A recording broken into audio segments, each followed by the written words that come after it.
शोभा बरनी न जाई। नव तुलसी का वृंदता देखी हर्ष कपिराई हो रामा, देखी हर्ष कपिराई। सियावर रामचंद्र की जय, पवन सुत हनुमान की जय।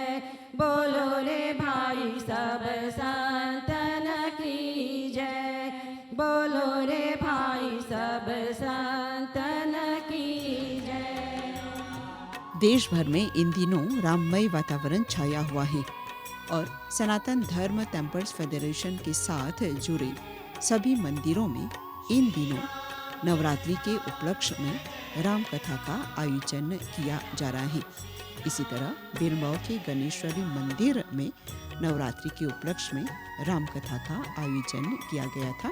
सप्ताह के दौरान यह मंदिर जो समुद्र तट के नजदीक पाया जाता है, यह लगभग 30 साल पुराना है और यहाँ पर हर अवसरों के लिए विभिन्न धार्मिक गतिविधियों का आयोजन किया जाता है।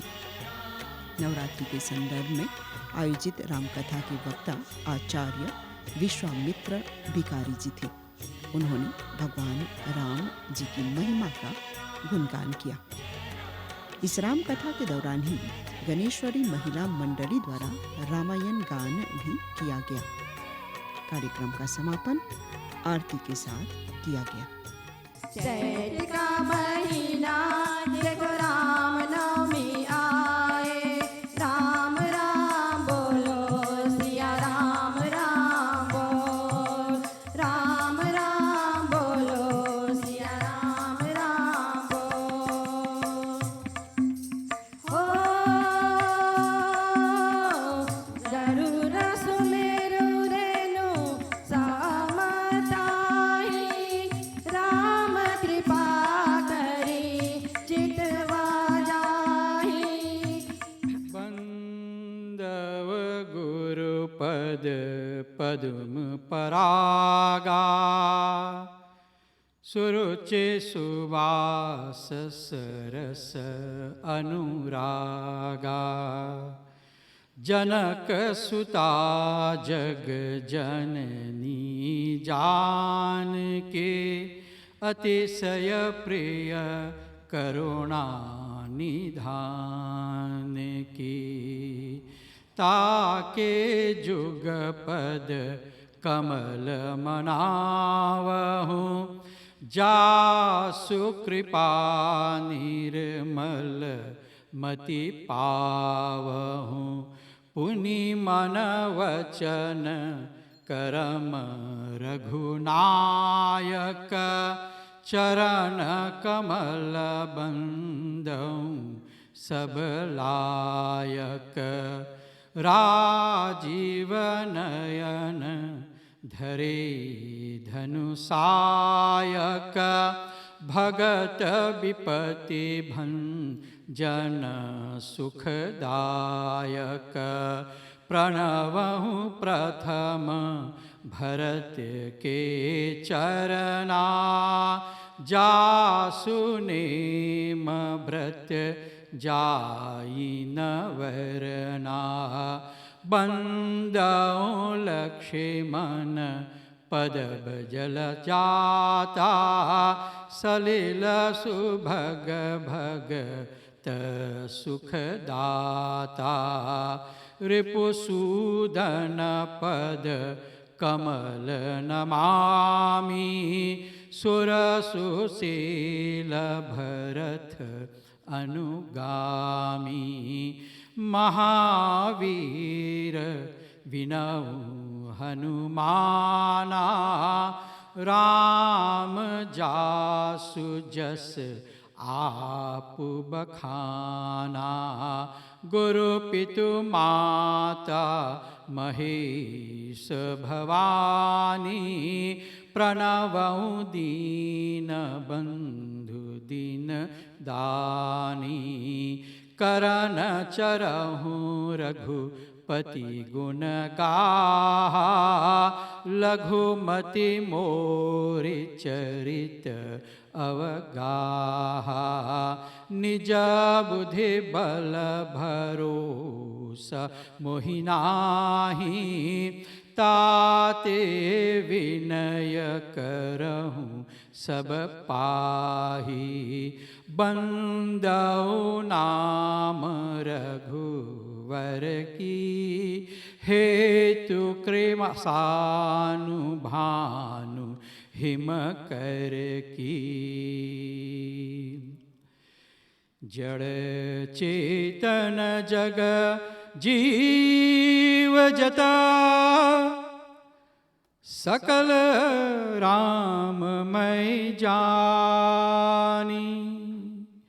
बंदौ सबके पद्म कमल, सदा जोड़ी जुग पानी।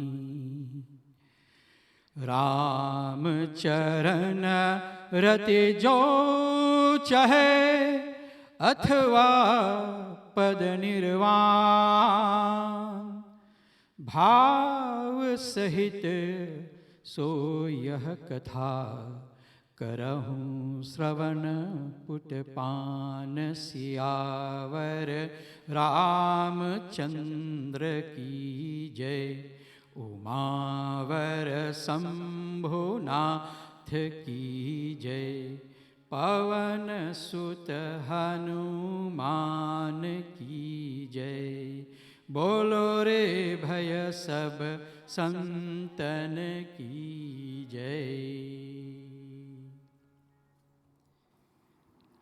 आगंतुक समस्त भक्तजन समुदाय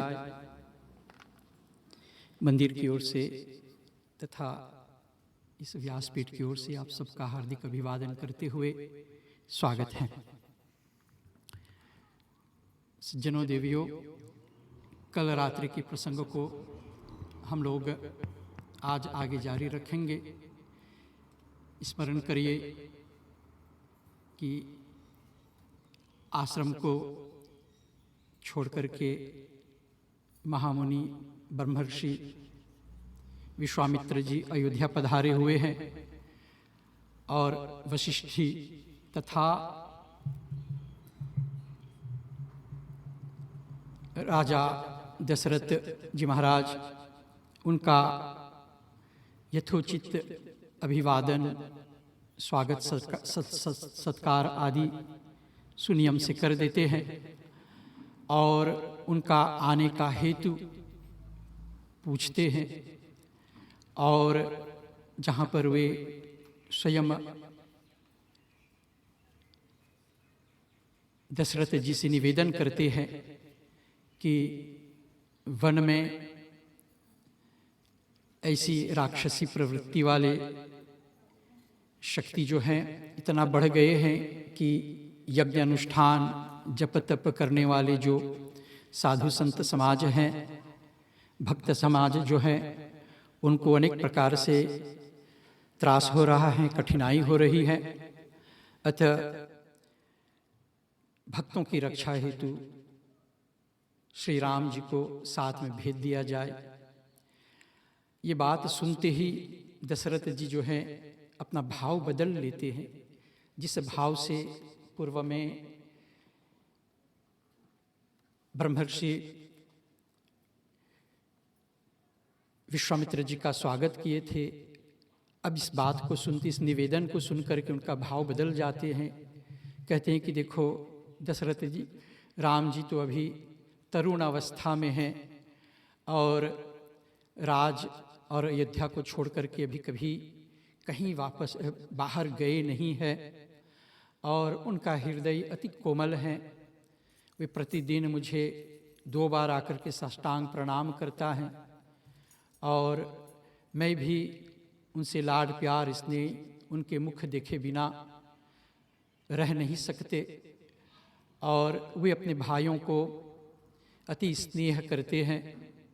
माताओं को सम प्रकार से वे आदर करती हैं और आज्ञा का पालन करते हैं और ऐसे में मुझे उचित नहीं लगता कि उनको आपके साथ ऐसी भयावह वन में और इस प्रकार की जो भयानक काम है उसको करने के उद्देश्य से आपको उनको भेज दें। आप चाहे तो मुझे ले चलिए या मेरे चतुरंगिनी सेना को ले चलिए। कथा में बीते रात्रि में आप ये श्रवण किए थे, आपको स्मरण आ रहा है। अब ऐसे में श्री राम जी को बुलवाया भेजा जाता है। राम जी प्रस्तुत होते हैं राज्यसभा में, जहाँ पर मंत्रीगण, स्वयं महाराज दशरथ जी और राजगुरु वशिष्ठ जी तथा आगंतुक ब्रह्मर्षि विश्वामित्र मुनि स्थित हैं। आपको जान करके एक बात आश्चर्य होगा कि पूर्व में, वैसे तो महर्षि वशिष्ठ जी, विश्वामित्र मुनि आदि और वाल्मीकि आदि मुनि सभी जानते थे कि समूचे भारतवर्ष में और दक्षिण प्रांत में जिस प्रकार की वातावरण जो है, अधार्मिक वातावरण जो छा गया है, जहाँ पर भक्तों को या यूँ समझिए कि धर्म कर्म करने वाले को के ऊपर अनेक प्रकार की विपत्ति आई हुई है और इसको धरती से को इससे संत्रास देने के लिए, उबारने के लिए, धर्म की रक्षा करने के लिए परमात्मा अवतार लेकर के आने वाले हैं। ये बात मुनिवरों को ज्ञात था और वह परब्रह्म परमात्मा जो है राम के रूप में रघुवंश के कुल में आ गए हैं, ये भी ज्ञात था उन लोगों को। परंतु भगवान मनुष्य के रूप में पधारे हुए हैं, लीला करने आए हैं। और पूर्व में आपको ज्ञात है ही कि मनुष्य शत्रुपा जो अयोध्या के मूल स्थापक हैं, जिन्होंने अयोध्या में राज की और उनका वंश चलता आ रहा है, जो कि वंश वही मनु का वंश चलते हुए रघुकुल हुआ, सूर्य वंश हुआ आदि। तो उस कुल में मनु शत्रुपा भगवान आदि नारायण का ध्यान करके, तप करके, घोर तपस्या करके उनसे वरदान स्वरूप यह मांग कर लिए थे कि उनके कुल में, उनके परिवार में आप पुत्र बन करके जन्म लें। और भगवान तथा अस्तु करके वहाँ से अंतर्ध्यान हो गए थे। ये कारण है कि ऋषिगण, महर्षिगण इस बात को जानते थे कि प्रभु आने वाले हैं इस कुल में। और दूसरी आख्यान आपको सुना दें कि पूर्व में नारद मुनि को जब सांसारिक इच्छा से ग्रसित हो जाते हैं और उनको अपना वैराग्य को त्याग करके घर बसाने की इच्छा हो जाती है, भगवान की लीला है, तो उन्होंने भगवान से भगवान का स्वरूप मांगा था, जिससे कि स्वयंवर में राजकुमारी उनको पसंद कर लें। परंतु कथा आप जानते हैं कि इससे कितना उल्टा हुआ। भगवान उनको अपने मुख न दे करके भगवान उसे बंदर का मुख दे देते हैं। और बाद में स्वयंवर समाप्त हो जाने के बाद में जब नारद मुनि को पता चलता है कि उनको भगवान का स्वरूप, क्योंकि उनको ऐसा विश्वास हो गया था भगवान उनका अपना सुंदर स्वरूप दे दिए हैं और राजकुमारी जो है उनको पसंद कर लेंगे, वरमाला पहना देंगे, लेकिन अंत में ऐसा नहीं होता है। अंत में जब उनको पता चलता है कि उनको वास्तव में बंदर का मुख मिला, भगवान नारायण का मुख नहीं मिला, तो वे क्रोध होकर के भगवान नारायण को शाप दे देते हैं। और वो शाप में क्या कहते हैं कि आपका जन्म जो है धरती पर सामान्य मनुष्य के रूप में होगा, और उस समय जब आप संकट में पड़ेंगे तो ये बंदर ही आपको काम आएगा। तो ये आख्यान पहले सतयुग में हो गया। हम लोग त्रेता युग की कथा सुन रहे हैं, इस समय अयोध्या में हैं, और जहाँ पर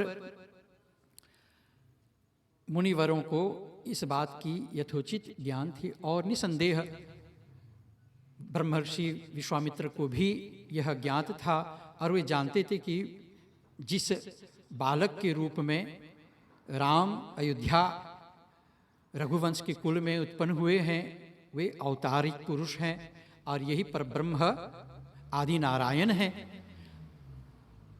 वे पहले ही अयोध्या आने से कई महीने पूर्व ही अपने एक साधु के माध्यम से, एक तपस्वी के माध्यम से अयोध्या में वशिष्ठ जी के यहाँ एक विशेष संदेश पहुंचा दिया था।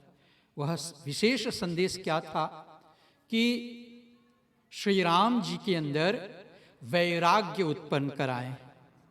और ये कौन करता? तो कुल गुरु वशिष्ठ जी, क्योंकि प्रतिदिन चारों राम जी अपने तीनों भाइयों को लेकर के गुरु के पाठशाला में, गुरु के आश्रम में जाकर के पाठ सिखा करते थे।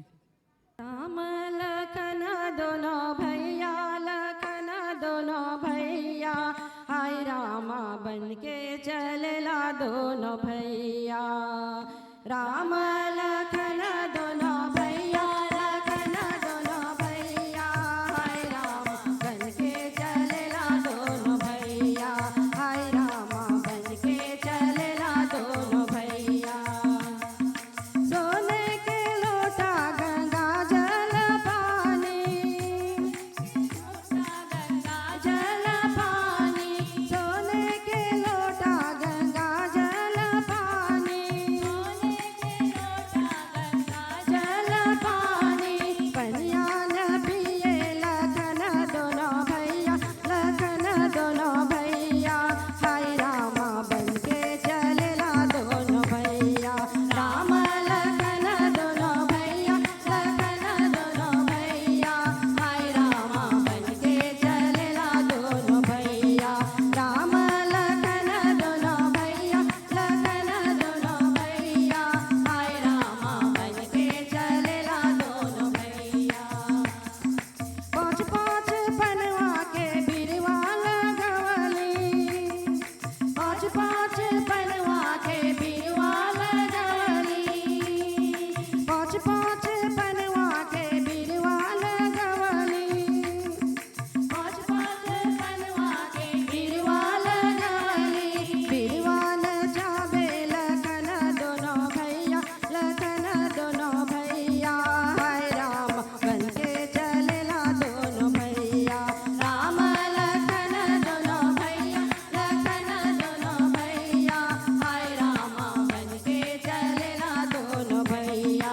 राम लखन दोनों भैया, लखन दोनों भैया, हाय रामा बन के चलला दोनों भैया। हालांकि हम सभी लोग जानते हैं कि वैराग्य ये एक ऐसी स्थिति है जो प्रायः गृहस्थ लोग अपने गृहस्थ के कार्यों को पूरा कर लेते हैं, और 50, 55, 60 साल व्यतीत कर लेने के बाद वे वैराग्य का ज्ञान लेते हैं और वैराग्य हो जाते हैं। वैराग्य हो जाने का मतलब है कि घर द्वार, संसार की जो लोभ है, संसार की जो माया है, इस सांसारिक वस्तुओं से छुटकारा पा करके, इनसे दूर हो करके एकांत में जा कर के जो है भगवान का ध्यान करें, और अपने इस मनुष्य योनि में जन्म लेने का जो है उसको सार्थक बनावें। वैराग्य का तात्पर्य है। और यही कारण से जहाँ बहुत से गृहस्थ लोग इस अवस्था में आकर के भी सांसारिक जीवन से इतने बंधे हुए रहते हैं कि इस वैराग्य को नहीं लेते हैं, अदा कदा कोई लिया करते हैं। और उसका एक जब विद्यार्थी पाठशाला में या यूँ कहे गुरुकुल में अध्ययन करते हैं, विद्यार्चन करते हैं, तो एक अवस्था होता है, गुरु स्वयं तय करते हैं कि विद्यार्थी को, ब्रह्मचारी को अब ये वैराग्य वाला ज्ञान दिया जाए कि नहीं। तो उस त्रेता युग में वशिष्ठ जी का एक ग्रंथ था, एक विशेष ग्रंथ था, जिसका नाम यहाँ पर गिनाया गया है कि योग वाशिष्ठ। तो योग वाशिष्ठी नाम करके जो सदग्रंथ है, इसको पढ़ने से जो है, और खास करके उसके जो प्रथम भाग हैं, उसकी प्रथम भाग को पढ़ने से वैराग्य उत्पन्न होता है। यही वैराग्य जो है, जब द्वापर युग आता है तो लोग गीता, उस समय गीता का पाठ करके, गीता नामक ग्रंथ को पाठ करके, उसका पाठ करके लोग वैराग्य को प्राप्त करते रहे हैं। अंतर दोनों में इतना है, त्रेता युग और वशिष्ठ और द्वापर युग के इन दोनों ग्रंथों में, दोनों के दोनों जो हैं, उसकी गहन अध्ययन किया जाए तो भक्त को वैराग्य बना देता है। और ये वैराग्य की स्थिति जो है, पहले से ही वशिष्ठ जी ने यह कई महीने, गुरु विश्वामित्र के अयोध्या पधारने से कई महीने पहले ही वशिष्ठ जी इनको इसका ज्ञान दे दिए थे, और इस ज्ञान को प्राप्त करके ही उनके अंदर एकदम बदलाव आ गया था। हमेशा शांत चित्त और एकांत प्रसन्न किया करते थे। इसी बात को देख करके कहा कि ये तो एकांत प्रिय है, हमेशा अयोध्या में अयोध्या के वाटिकाओं में रहा करते हैं, भाइयों के साथ अच्छा स्नेह प्रेम करते हैं। बाहर कभी अयोध्या के मार्ग में वह गलियों में निकलते हैं या घाट पर जाते हैं सरयू के स्नान करने, तो भी वहाँ पर सभी के साथ एक जैसा व्यवहार करती हैं, क्योंकि उसके अंदर जो वैराग्य का ज्ञान आ गया है इसलिए। और जब भगवान को बुलाया जाता है राजसभा में, तो वहाँ पर विश्वामित्र स्वयं पूछते कि वत्स बताइए आपका उदासी का कारण क्या है। प्रायः देखा जाता है कि जो लोग वैराग्य की ज्ञानी है, उनमें एक प्रकार की, उनकी मुखमंडल में एक प्रकार की उदासीनता छाई रहती है। उदासीनता किस लिए छाई रहती है, तो इसका भी कारण है कि वे, उनकी आत्मा जो है, ये जो शरीर रूपी जो पिंजड़ा है उसमें बंद है, जकड़ा हुआ है। और ये शरीर जो है, इसमें इंद्रियां हैं, जितने भी इंद्रियां हैं सब भोग इंद्रियां हैं। सब शरीर के जितने भी इंद्रियां हैं वे इस संसार के सुख को भोगना चाहते हैं, जो क्षणभंगुर हैं। संसार के, देखिए संसार के जितने भी सुख हैं, जितने भी प्रकार के जो सुख हैं, सांसारिक सुख, वे क्षणभंगुर का मतलब है कि कुछ काल के लिए, कुछ समय के लिए ही उसका सुख हमें मिलता है, उसकी अनुभूति मिलती है।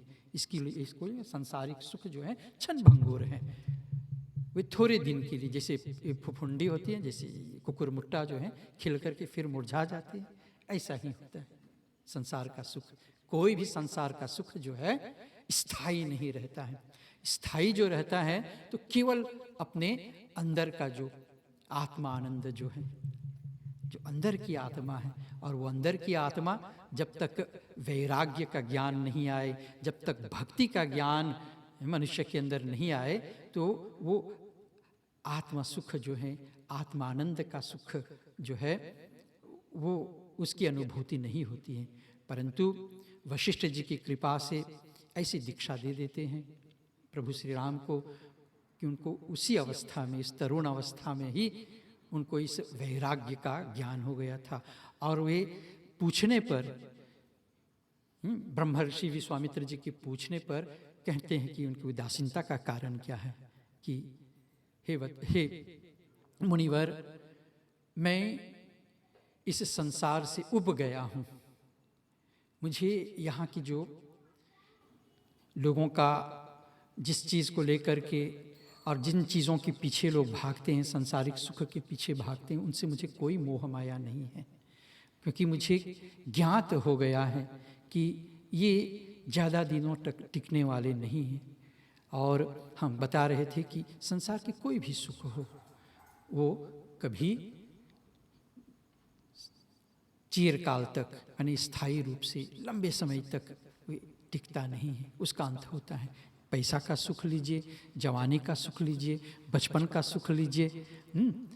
सुख तो भाई बच्चों का भी सुख अलग होता है, बच्चे का जो वो उम्र होता है खेलने कूदने खाने पीने का, तो उसका सुख तरुण अवस्था या युवा अवस्था में नहीं होता है। फिर युवा अवस्था में जो सुख मनुष्य अनुभव करता है तो वो वृद्धावस्था में नहीं होता है। वृद्धावस्था आते वो समाप्त हो जाता है, चाहते हुए भी नहीं ला सकते हैं उस बाल्य अवस्था का सुख, तरुण अवस्था का सुख, युवा अवस्था का सुख, है ना। सब उसका समय होता है और अंत हो जाता है। मनुष्य चाहते हुए भी चाहे कितने भी धन खर्चा कर लें तो वो सुख नहीं आता है, क्षण मात्र के लिए आ सकता है, परंतु ऐसा संभव नहीं है। इस बात की जानकारी प्रभु श्री राम को उस तरुण अवस्था में प्राप्त हो गया था, क्योंकि उनको वाशिष्ठी का ज्ञान हो चुका था।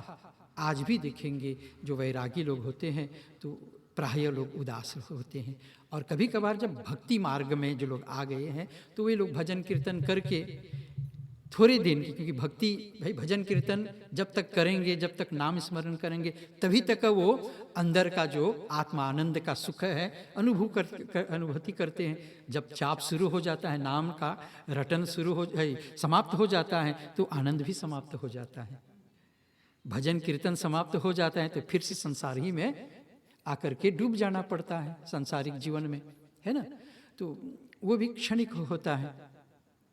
इसीलिए उनको मानसिक रूप से यानी कि अंदर से उनको पहले ही ब्रह्मर्षि विश्वामित्र जी तैयार कर दिए थे वशिष्ठ जी के माध्यम से। और जो ही इस अवस्था को राजा दशरथ जी भांप लेते हैं कि यदि हम तो सब प्रयास किए एक सम्राट होने के नाते और अपने पिता होने के नाते, अपने जो संतान है उनको सब प्रकार के सुख दें, तो सब प्रकार के सुख क्या होता है, तो सांसारिक सुख होता है। उनको समझ में आ गया कि जो कुछ दिए हैं तो उनको सांसारिक सुख ही दिए हैं, और यहाँ पर बालक जो है आंतरिक सुख की अनुभूति करना चाहते हैं और इसलिए जाना चाहते हैं। फिर भी अनेक प्रकार के तर्क विकर्त देते हैं कि जिससे कि उनको इस पवित्र कार्य के लिए, कार्य पवित्र है क्योंकि अब यहाँ से उनका अवतार लेने का हेतु जो है आरंभ होता है, और जब तक वे अयोध्या में रहेंगे तब तक तो ये नहीं हो सकता है अयोध्या से बाहर। क्योंकि आपको स्मरण होगा कि हम कथा में सुनाए थे आपको कि अयोध्या ही एक ऐसे नगरी थी, अग्नि नगरी है, जहाँ पर जो आतताई लोग हैं, जो राक्षसी प्रवृत्ति के जो शक्ति हैं, वो उसमें आक्रमण नहीं कर पाए, आक्रमण किए भी हों तो सफल नहीं हुए हैं, अयोध्या को कभी जीत नहीं पाए हैं। और जो भी राक्षसी प्रवृत्ति की राजतंत्र रहा है तो अयोध्या की सीमा से बाहर रहा है। तो मुनिवरों का यह इच्छा रही है कि क्योंकि जितने भी भक्त लोग हैं, तपस्वी लोग हैं, तो अयोध्या से बाहर वनों में हैं, आरण्यों में हैं, और उन्हीं आरण्यों में, वही वनों में राक्षस लोग जो हैं छाए हुए हैं और अपनी राक्षसी प्रवृत्ति से लोगों को अनेक प्रकार के कष्ट दे रहे हैं। क्या ग्रामों में, क्या तपस्वियों के आश्रमों में, क्या दूसरे नगरों में भी जहाँ तक उन लोगों का शासन है। तो इसके लिए जरूरी है कि राजकुमार को यानी कि प्रभु राम को अयोध्या से बाहर निकाला जाए, और बाहर निकालने के लिए ये जरूरी थी कि उनको मानसिक रूप से तैयार किया जाए। और यहाँ पर हम लोग देख रहे हैं इस कथा के माध्यम से कि प्रभु राम जी पहले से ही तैयार हैं, और बाद में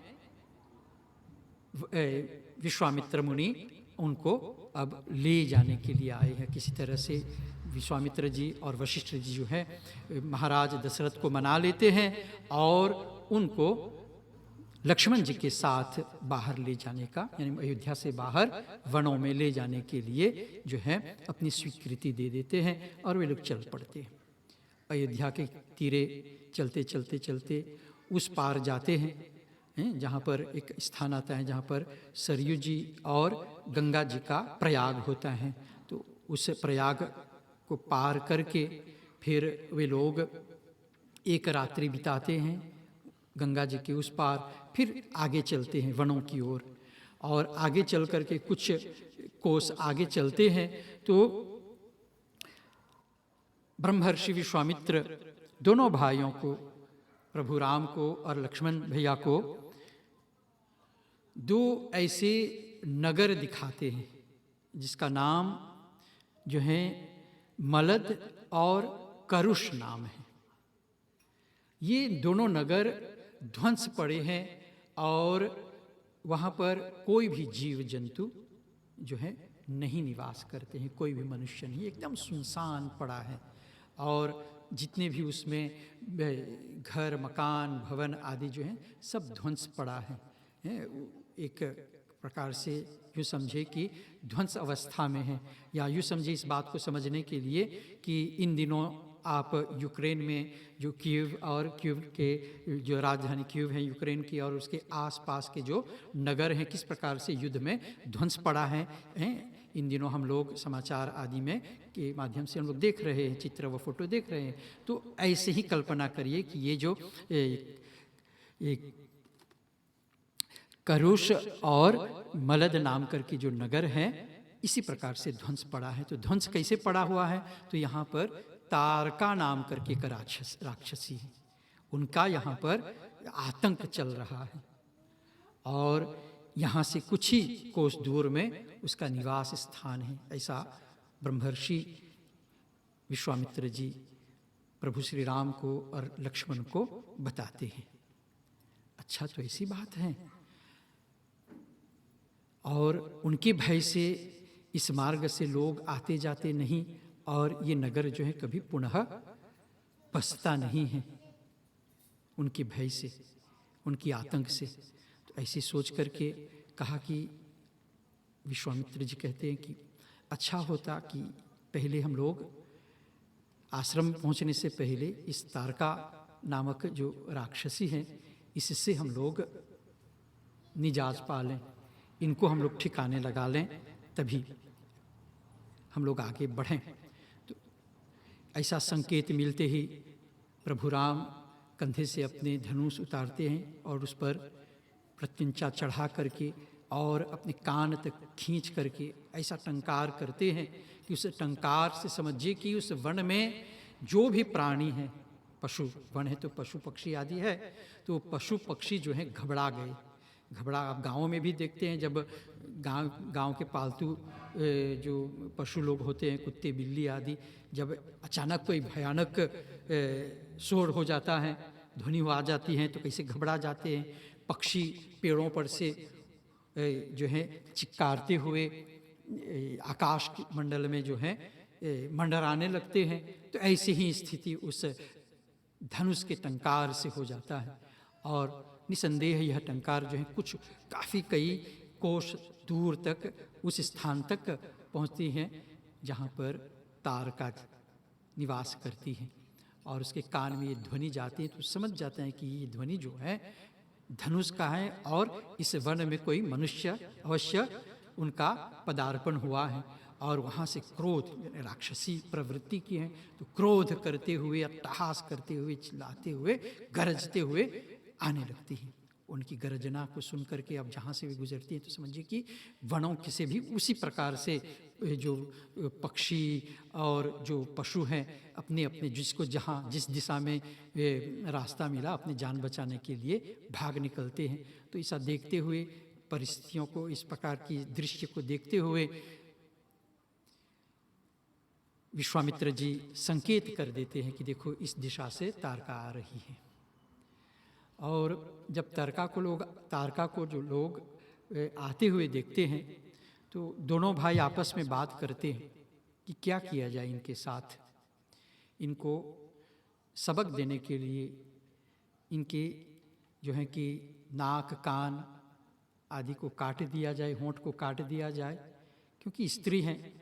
अब क्योंकि उन लोगों को इतना ज्ञान हुआ है कि स्त्री जाति का जो है हमेशा जो है रक्षा करना चाहिए, ऐसा ज्ञान गुरुजनों से और अपने संस्कार के रूप में उनको प्राप्त हुआ है कि भाई स्त्री है, स्त्री के ऊपर हमला नहीं करते हैं, स्त्री को किसी भी प्रकार से जो है शारीरिक कष्ट नहीं दिया जाता है। फिर भी ये राक्षस हैं, लोगों को तंग कर, तो इतना तो पर्याप्त हो जाएगा कि स्त्री हैं, उनके नाक कान आँख जो होंठ को काट दिया जाए तो हो सकता है सही रास्ते पर आ जाए।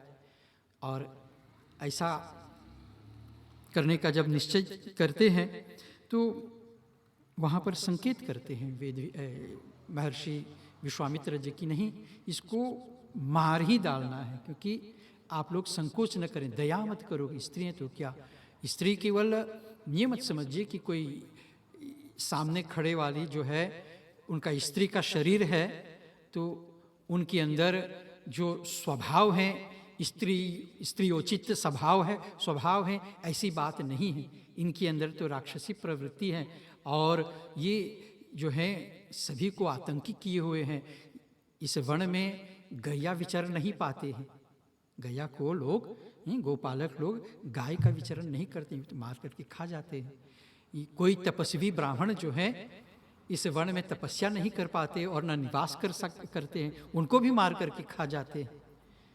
राक्षसी प्रवृत्ति की जो है राक्षसी तंत्र को स्थापित करने के लिए ये रावण और उनके अनुयायी जो हैं इस बात को भली भांति जानते थे कि ये जो आर्य जाति के लोग हैं, जो सनातन धर्म के लोग हैं, उनके लिए गौ और ब्राह्मण कितना महत्व है।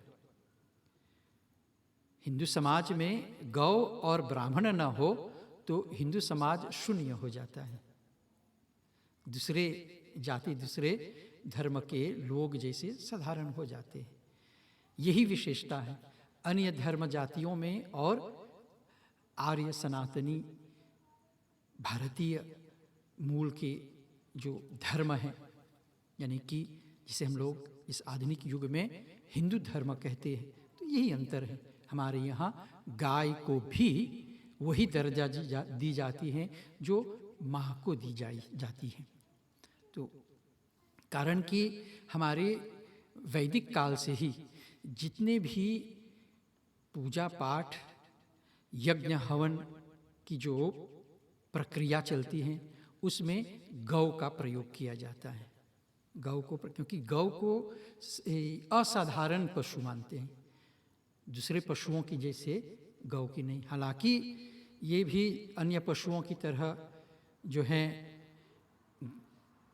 घास आदि खा करके अपनी आजीविका चलाते हैं और चार टांग वाले हैं, पूंछ वाले हैं और जो है शरीर में रुआं आदि हैं अन्य पशुओं की तरह। फिर भी उसमें एक बहुत भारी अंतर है। भारी अंतर यह है कि गौ जो है जब सांस लेती है तो वायु, प्राण वायु का ही सांस लेते हैं जैसे अन्य पशु लेते हैं।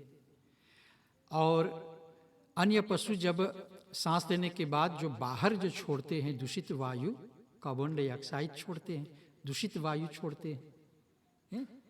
परंतु गैया जो है ऐसा नहीं है, यही अंतर है। गैया सांस लेती हैं तो ऑक्सीजन लेती हैं और बाहर छोड़ती हैं तो कार्बन डाइऑक्साइड नहीं छोड़ती हैं, वे ऑक्सीजन ही छोड़ती हैं। ये लाभ है गाय के साथ। और फिर गैया का जो है ऐसा शास्त्रोक्त विधान है कि पूजा पाठ में यज्ञ कुंड, देवी देवताओं की पूजा, यज्ञ स्थल, यज्ञशाला आदि को गौ और मिट्टी से लेपन करते हैं और शुद्धिकरण के लिए, अपनी वातावरण घर आंगन की शुद्धि के लिए उसमें गौ के जो गोबर हैं और गोमूत्र उसमें हल्दी घोल करके आंगन आदि में छिड़का जाता है। इससे वातावरण जो है विषाणु कीटाणु आदि से मुक्त हो जाता है ना। इसलिए, और ये सस्ता में उपलब्ध होता है, इसके लिए पैसा नहीं बाजार से खरीदना नहीं पड़ता है, घर पर प्रायः, क्योंकि हमारे यहाँ ऐसा परंपरा है कि जो है सभी के घर में गाय होनी चाहिए। तो चलो, इस आधुनिक युग में और जिस देश काल परिस्थिति में हम लोग जी रहे हैं, तो ऐसा संभव नहीं है कि पूर्व काल में जैसे लोग आज से करीब 35-40 साल पहले घर घर लोग गाय पालन है, गोपालन किया करते थे, ऐसा संभव नहीं है। तो असंभव को संभव बनाया जा सकता है। आप सामूहिक रूप से हर एक गांव में कम से कम 10-20 गैया सामूहिक रूप से गांव के सभी लोग मिल करके एक गौशाला बनाएं और वहां पर गौ पालन कर सकते हैं। और जहां पर गौ पालन हो तो वहां पर हम लोगों का धर्म कर्म जो है अच्छा, क्योंकि ऐसा कहा जाता है कि आप जो भी नैवेद्य देवी देवताओं को चढ़ाते हैं, तो देवी देवताओं को चढ़ाने के लिए गौ के घृत से ही उसका निर्माण होना चाहिए। तो जब नहीं मिलता है तो अन्यत्र उपाय करके हम लोग करते हैं, लेकिन ऐसा आदेश है, यज्ञ हवन करें, देवी देवताओं की आरती करें तो हमेशा गौ के घी से ही करें। तो अनेक प्रकार से गौ जो है ये भारतीय धर्म का, यानी कि सनातन धर्म का, हिंदू धर्म का एक अभिन्न अंग है। और इसी के ऊपर लोग आघात पहुंचाते हैं, विधर्मी लोग इसी पर आघात। इसीलिए यहाँ तारका जो है उस वन में कोई भी गौ को चरने नहीं देते। और ब्राह्मण के बिना तो यह सनातन धर्म की जो परंपराएं हैं वो आगे चला ही नहीं सकते। ये आदिकाल से और भविष्य में भी ऐसे ही होगा। और ये बात केवल हिंदू धर्म की नहीं है, कोई भी आधुनिक धर्म लीजिए, उसमें धर्म शिक्षक न हो, धर्म गुरु न हो, तो उस धर्म को आप आगे नहीं बढ़ा सकते हैं। तो जो विधर्मी लोग हैं इस बात को भली भांति समझ गए थे, इसीलिए उन लोगों का पहला प्रहार जो है, उन लोगों का पहला घाट जो है गौ और ब्राह्मण के ऊपर। तो महर्षि विश्वामित्र जी संकेत देते हैं प्रभु राम को और लक्ष्मण को कि नहीं, ये जो राक्षसी हैं, हालांकि स्त्री का रूप में है, लेकिन इनके अंदर स्त्री का कोई भी सद्गुण नहीं है, इनके अंदर जो है मनुष्य का भी गुण नहीं है, इनके अंदर तो राक्षसी गुण है। और ये हमारे लिए जब तक इस प्रकार के गुण वाले प्राणी इस धरती पर विचरण करेंगे तो समझिए कि भक्त लोगों का, सज्जनों का, सद्गुण वालों का जो है इस धरती पर रहना मुश्किल है। तो इसीलिए इसका अंत होना चाहिए, इसीलिए इसका अंत करो। और अनेक प्रकार से युद्ध दोनों प्रकार से चलता है। युद्ध इस प्रकार से चलता है, जब प्रथम बार उस पर जब प्रहार होता है, उनका नाक, कान आदि काट दिया जाता है, तो वे धरती पर जो है पसर जाती है, और पसर करके अशक्त हो जाती हैं, क्योंकि उनके हाथ आदि पैर में भी चोट लग जाएगा, तो भाग नहीं सकती थी।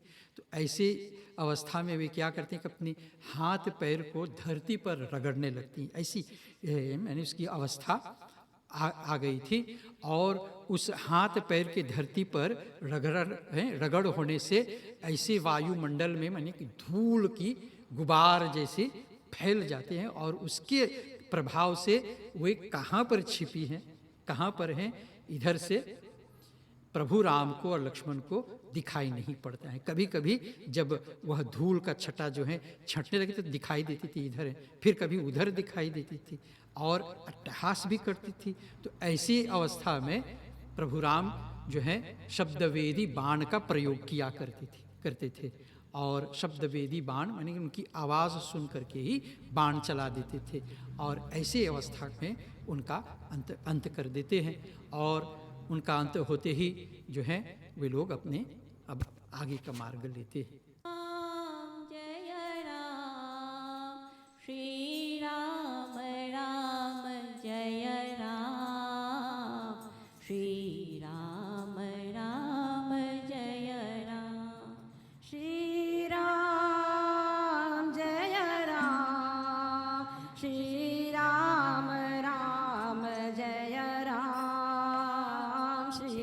राम राम जय राम श्री राम जय राम श्री राम राम जय राम श्री राम राम जय राम श्री राम जय राम श्री राम राम जय राम श्री राम राम जय राम दशरथ नंदन राम जानकी जीवन राम दशरथ नंदन राम जानकी जीवन राम दशरथ नंदन राम जानकी जीवन राम दशरथ नंदन राम जानकी जीवन राम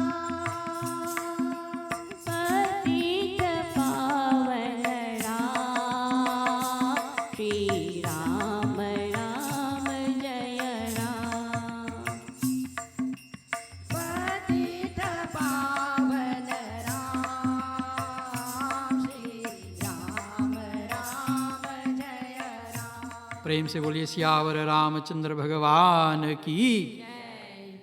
ओम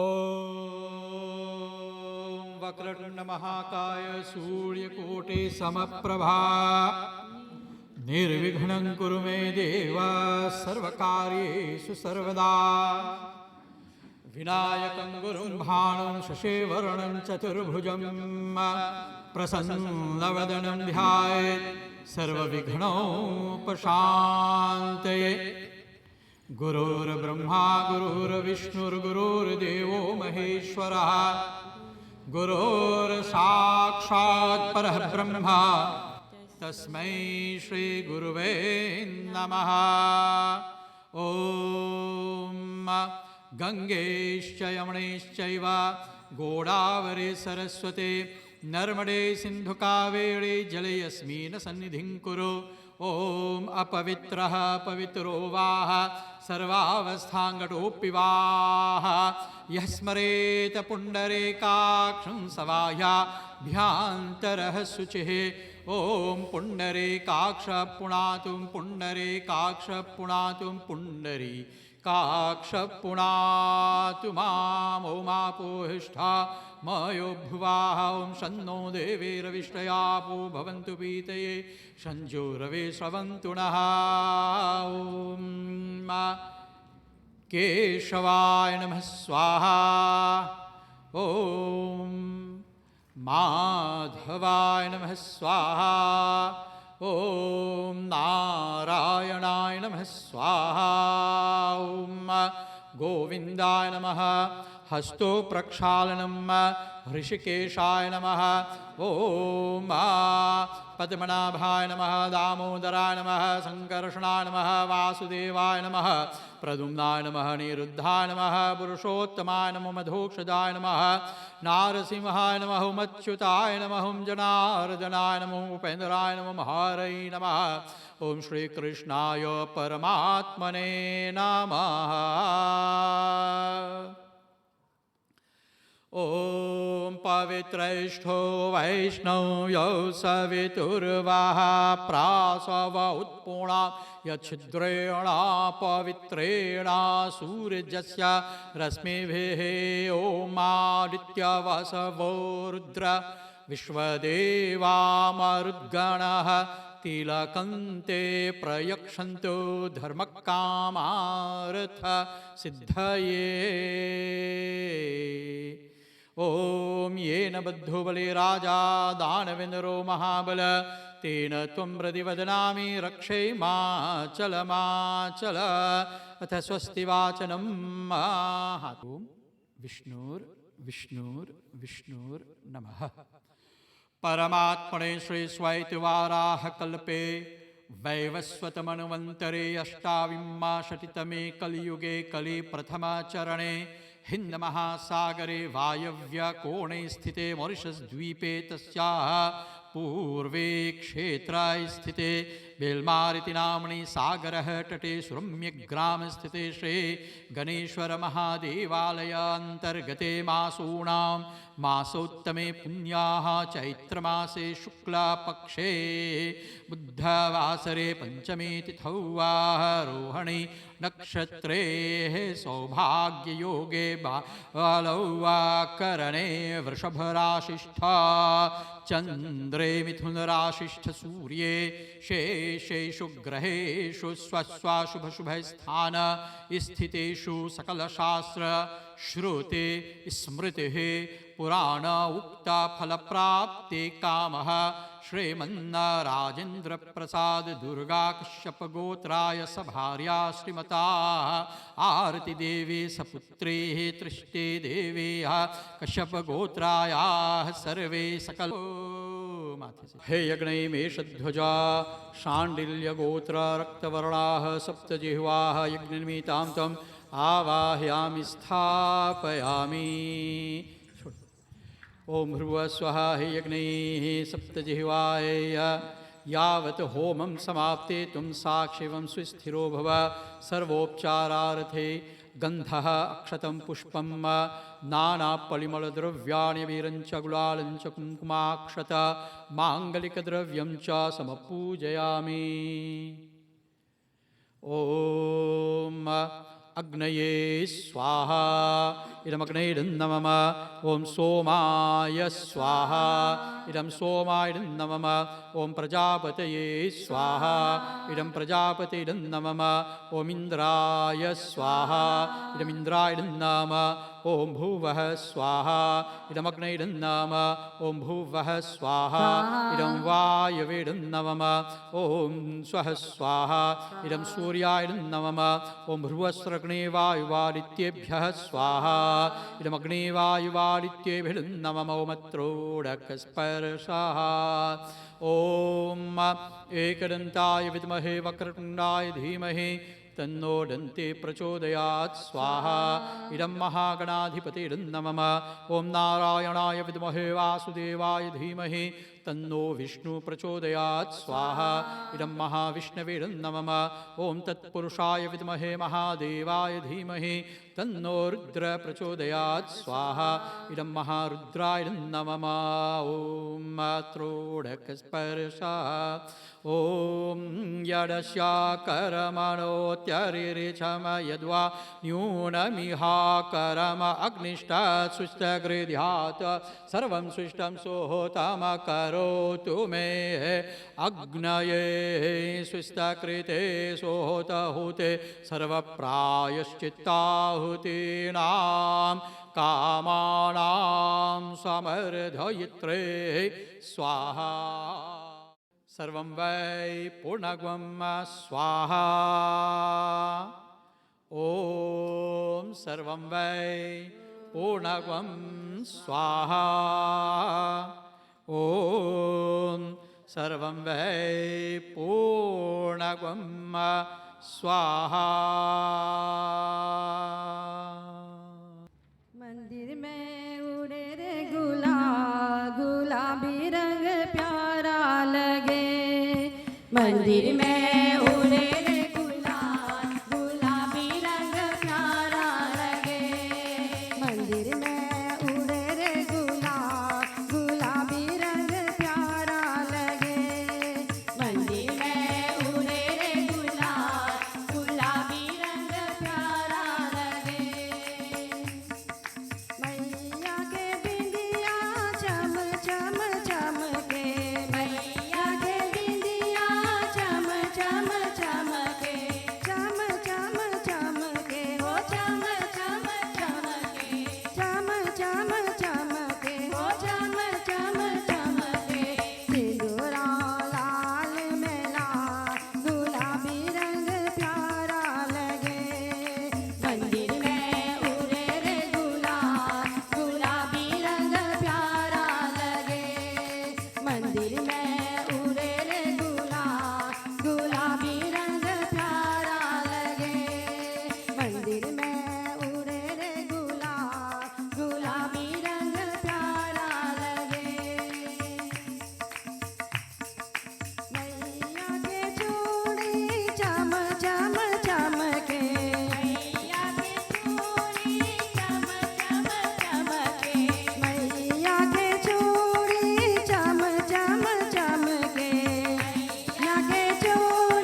जय